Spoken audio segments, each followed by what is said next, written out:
നമസ്കാരം. മലയാളി വാർത്തയിലേക്ക് സ്വാഗതം. കഴിഞ്ഞ ദിവസം ഗാസയിൽ 40 ഫലസ്തീനികൾ കൊല്ലപ്പെട്ടു.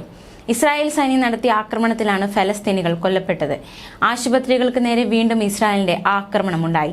UN-ന്റെ ഭക്ഷ്യവിതരണം നിർത്തിവച്ചിരിക്കുകയാണ്.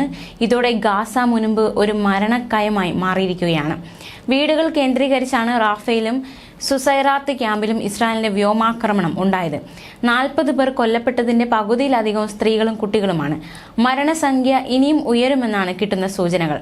ആക്രമണത്തിൽ 100-ലധികം പേർക്ക് പരിക്കേറ്റു. നഗരങ്ങൾക്ക് പുറമെ കൂടുതൽ ഗ്രാമീണ മേഖലകളിലും ഇസ്രായേൽ ആക്രമണങ്ങൾ റിപ്പോർട്ട് ചെയ്തു. ഖാൻ യൂനീസിലെ അൽ നാസർ ആശുപത്രിക്ക് നേരെ വീണ്ടും ആക്രമണമുണ്ടായതായി ഗാസ ആരോഗ്യ മന്ത്രാലയം അറിയിച്ചു. മെഡിക്കൽ കോംപ്ലക്സിൽ നിന്ന് സൈനികർ പിൻവാങ്ങിയതായി ഇസ്രായേൽ സേന വ്യക്തമാക്കി. പിന്നാലെയാണ് ഇവിടങ്ങളിൽ ആക്രമണം ശക്തമായത്. UN ഭക്ഷ്യ ഏജൻസിയുടെ ഗാസയിലേക്കുള്ള ഭക്ഷ്യവിതരണം പൂർണ്ണമായി നിർത്തി. ഇതോടെ ഗാസ മരണമുനുമ്പായി മാറിയെന്നും ആരോഗ്യവും മാനുഷിക സാഹചര്യവും വഷളാകുന്നുവെന്നും ലോകാരോഗ്യ സംഘടനാ മേധാവി അറിയിച്ചു. വടക്കൻ ഗാസയിലെ ജനങ്ങൾക്ക് കഴിഞ്ഞ 3 ആഴ്ചയായി കഴിക്കാൻ കാലിത്തീറ്റ മാത്രമാണ് ഉള്ളത്. ചികിത്സാ കേന്ദ്രങ്ങൾ തകർക്കപ്പെടുന്നു, രോഗങ്ങൾ പടരുന്നു. ഇത് സ്ഥിതി ഗുരുതരമാക്കിയെന്ന് ലോകാരോഗ്യ സംഘടനാ മേധാവി ടെഡ്രോസ് അദാനം ഗബ്രിയേസസ് വ്യക്തമാക്കി. ഇതിനിടെ ഇസ്രായേലിനെതിരെ പ്രത്യാക്രമണങ്ങൾ നടത്തിയതായി ഹമാസും അറിയിച്ചു.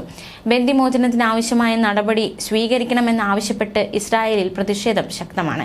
ഇസ്രായേൽ ഫലസ്തീൻ സംഘർഷം അവസാനിപ്പിക്കാൻ ദ്വിരാഷ്ട്ര പരിഹാരം വേണമെന്ന് ചൈന അന്താരാഷ്ട്ര നീതിന്യായ കോടതിയിൽ ആവശ്യപ്പെട്ടു.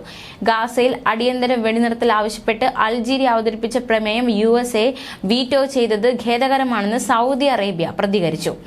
വേൾഡ് ഫുഡ് പ്രോഗ്രാം ഗാസയിലേക്കുള്ള ഭക്ഷ്യ വിതരണം പൂർണ്ണമായി നിർത്തിയിരിക്കുകയാണ്. ഇത് നിർത്താനുള്ള പ്രധാന കാരണമായി ചൂണ്ടിക്കാണിക്കുന്നത് ഭക്ഷ്യവസ്തുക്കളുമായി പോകുന്ന ട്രക്കുകൾക്ക് സുരക്ഷയില്ല എന്നതിനാലാണ്. മാത്രമല്ല, ഗാസയിലെ ക്രമസമാധാന നില തകർന്നതും വിതരണം നിർത്താൻ കാരണമായിട്ടുണ്ടെന്ന് റിപ്പോർട്ടുകൾ സൂചിപ്പിക്കുന്നു. വേൾഡ് ഫുഡ് പ്രോഗ്രാമിന്റെ നിലപാട് ഇങ്ങനെയാണ്: ഇത്തരത്തിൽ വിതരണം നിർത്തുക എന്ന തീരുമാനം നിസ്സാരമായി എടുത്തതല്ല. ഭക്ഷ്യവിതരണം നിർത്തിയാൽ ആളുകൾ മരിക്കാൻ സാധ്യതയുണ്ട്. എന്നാൽ ഭക്ഷ്യവസ്തുക്കൾ വിതരണം ചെയ്യുന്ന ട്രക്കുകളുടെ സുരക്ഷ പ്രധാനപ്പെട്ടതാണ്. 3 ആഴ്ച മുമ്പ് ട്രക്കിന് നേരെ ആക്രമണം ഉണ്ടായതിനെ തുടർന്ന് ഭക്ഷ്യവിതരണം നിർത്തിയിരുന്നു. വിതരണം വീണ്ടും തുടങ്ങിയപ്പോൾ ഞായറാഴ്ചയും തിങ്കളാഴ്ചയും ട്രക്കുകൾക്ക് നേരെ വീണ്ടും വെടിവയ്പുണ്ടായി. ഇതോടെയാണ് പൂർണ്ണമായി നിർത്തുക എന്ന തീരുമാനത്തിലേക്ക് അവർ എത്തിയത്. തീർച്ചയായിട്ടും ഈ ഒരു തീരുമാനവും ഗാസയെ വലിയൊരു ദുരന്തത്തിലേക്കാണ് തള്ളിവിട്ടിരിക്കുന്നത്. ന്യൂസ് ഡെസ്ക് മലയാളി വാർത്ത.